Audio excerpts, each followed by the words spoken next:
Dalam laporan Rudiana, motif daripada pembunuhan itu karena eksistensi persaingan antar geng motor. Ya, Apakah selama dalam persidangan itu, adakah terbukti di antara terpidana ini adalah anggota geng motor, Monreker? nggak ada sama sekali. Nggak kenal mereka geng-gengnya itu.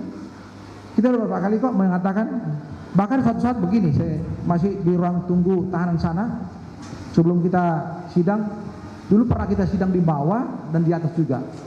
Saya sampaikan, jadi saya bilang dokter nih kan ya, malu saya kalau kalian ternyata banyak berbohong, lebih baik kalian ngaku dan aku nanti akan minta keringanan kepada hakim agar kalian dihukum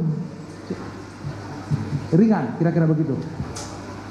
Lalu mereka menjawab, saya harus berulang kali bicara apa lagi ke bapak kan, kami udah jujur, belum penting kaki bapak itu cium.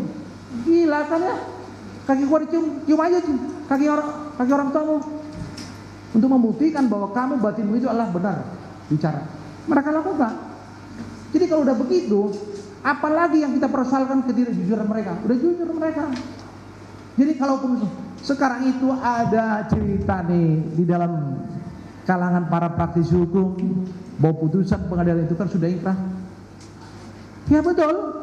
Tapi saya sebagai seorang dokter di bidang filsafat, ada Descartes mengatakan cogito ergo sum dubio motoricum.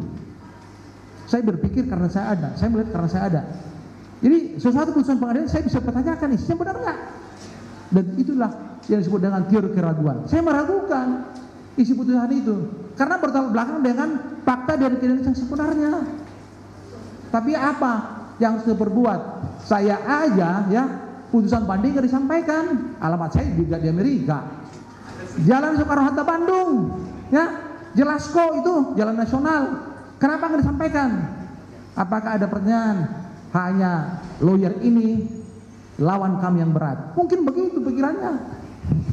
Saya sering kali membahaskan orang di ruang persidangan.